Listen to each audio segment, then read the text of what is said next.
It takes a stretch of mind and spirit to realize that the same person is talking in the first reading and in the second. In the first, "To whom can you liken me as an equal?" says the Holy One.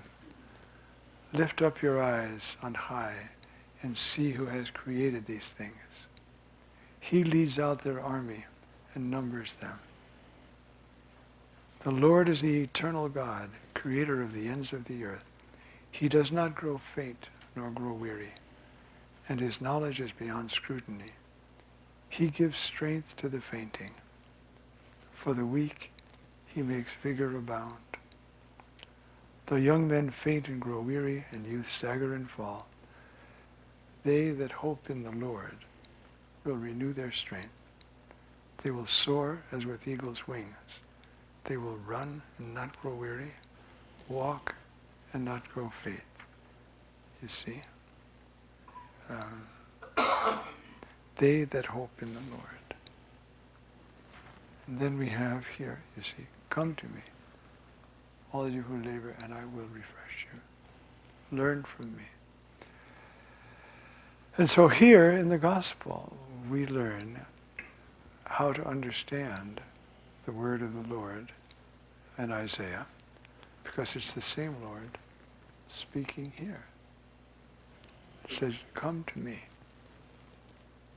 What makes you so weary is your fears, your anxieties, your striving after things that are none of your business, and your lack of hope.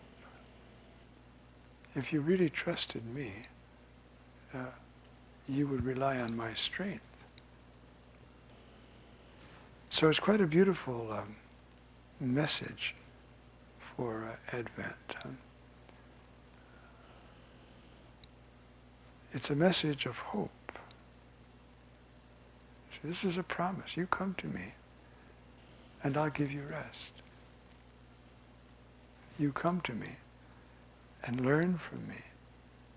Yoke is it's a rabbinic phrase. Take my teaching upon you, and learn from me, and you'll find rest. For my yoke, my teaching, is easy, and my burden is light. Now you say, wow, what about Juan Diego and all he went through, or some of the other saints? Well, ask them. Did they find that easy? In one way it was extremely difficult, but in another way it was easy. Because the Lord strengthened them, and they hoped in the Lord. They looked to the Lord. They trusted the Lord. That, I think, is the message of this Wednesday in the second week of Advent. Our energy, our strength, our enthusiasm come from hope. The theologians will reflect a lot on the relationship between hope and courage. You see, if I hope, I have courage to go on, to try, to go beyond myself. You know, if you're in a football game and the score is 64-4, and it's the fourth quarter, if you're on the 4 side, you're not going to be trying very hard, because there's no way you're going to, right? You're going through the motions, get the game over with, and get out of there. There's very little hope that you're going to beat the other team who's 60 points ahead of you, and there's only 12 minutes or 10 minutes left.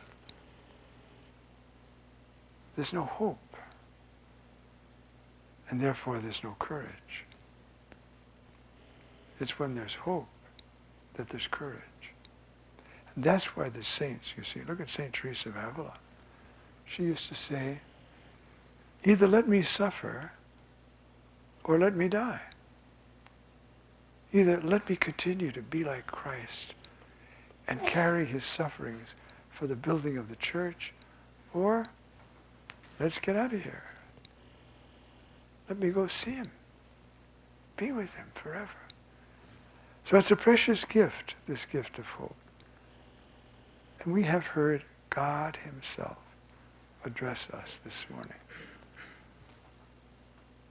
You know, as Vatican II says, when the gospel is read, it is still Christ proclaiming his gospel. I've explained that before. That's why to preach you have to be a bishop, a priest, or a deacon. You can't preach at Mass. Anybody can teach anybody in the church anytime. The last 3 doctors of the church are all women, and none of them have a degree in theology. But at the liturgy, the Lord himself speaks, and therefore the person has to have that character imprinted on their spirit to be used by the Lord in this way. It's still the Lord proclaiming his gospel. So I think the message today is one of hope. Come, trust me. And if you trust me, you will have courage. There will be difficulties, yes. But you'll have courage because you'll have hope. I'm going to win. I'm going to overcome this. The Lord in me will overcome this, whatever it is. Trouble with our own character, trouble outside ourselves, whatever.